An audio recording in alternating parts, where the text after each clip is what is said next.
That's not the case in many other parts of the world, including an eastern country in Africa. Day-to-day life truly is a struggle, and that's why SOUL was formed, standing for Supporting Opportunities for Ugandans to Learn.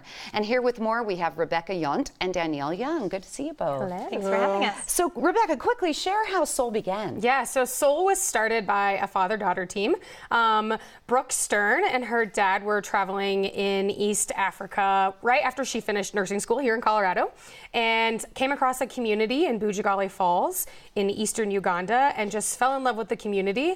And Brooke knew she had to go back and be a part of it, and spent about a year and a few months just listening to the community and asking them what they needed and getting to know them. And from that, they have grown into the incredible organization that it is today. And that was in 2009, so it's 2009. Grown quite a bit. Yes, grown quite a bit. So in 2009, they started because the parents were asking for Brooke and for Ken and for SOUL to get involved and to support their children through education. So 2009, they started with 40 students, and today we have 449 students way to go. that we're supporting in our student sponsorship program. That's wonderful. And Danielle, one of SOUL's main focus is sewing. Why is that? Well, in Eastern Africa and in the villages that we serve, one of the basic needs, like many basic needs that they don't have a lot of access to, is clothing.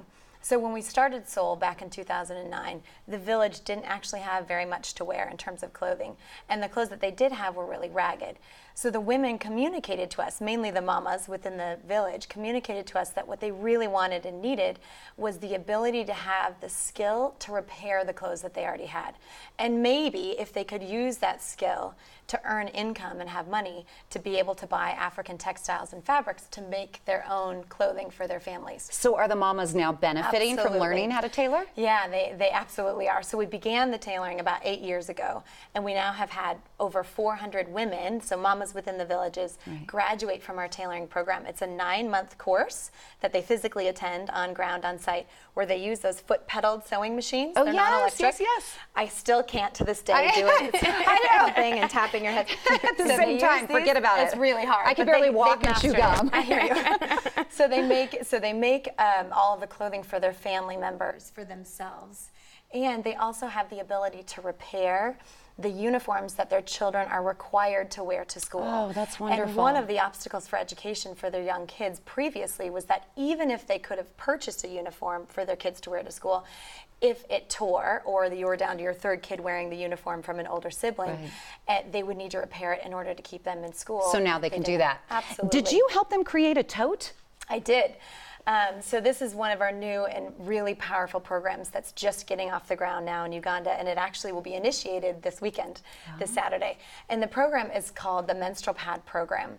So as we've been discussing, SOUL Foundation stands for Supporting Opportunities for Ugandans to Learn. And one of the biggest barriers to learning for our young female students is the fact that they have a menstrual cycle every month. And unlike most of us Americans, they don't have access to the products they need to control their menstrual flow. And so what we decided to do was team up with the mamas, who are the graduates of the tailoring program, and our female students who are sponsored within SOUL, and create this wonderful feminine collaborative network where the women who now know how to sew, our seamstresses, are creating reusable menstrual pads with African textiles and a tote that the women can use, the young women can use to carry their menstrual pads to and from the Nile River when they're washing them. Oh my goodness. And so we're paying these women to create this tote with reusable menstrual pads, and then we're providing that SOUL Sister tote, we call it, to our sponsored students. And there's so much to this, like you don't even realize, but I guess the most important part is bringing education to that part of the country. Every single thing in what we do involves education, like supporting opportunities for Ugandans to learn. So our young female students who are benefiting from the program, they're actually missing right now, on average, 3 to 4 days of school every month because of their menstrual periods.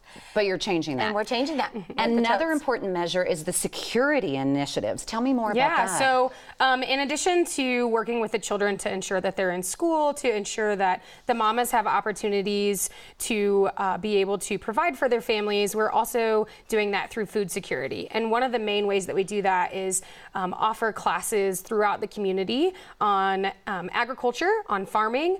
We also offer cooperatives around and we have chicken cooperatives as well as goat cooperatives, and we've had huge success in fish farming. Like Danielle just mentioned, we're located right off the Nile, and so we're utilizing that resource to be able to employ the people with an opportunity to be able to also sell to their community. This is so amazing. If you would like to support the opportunities for Ugandans to learn what Soul is all about, do it today. Reach out. A better future starts with education, and you can help unlock human potential in Africa by logging on to souluganda.org. Again, that website is souluganda.org.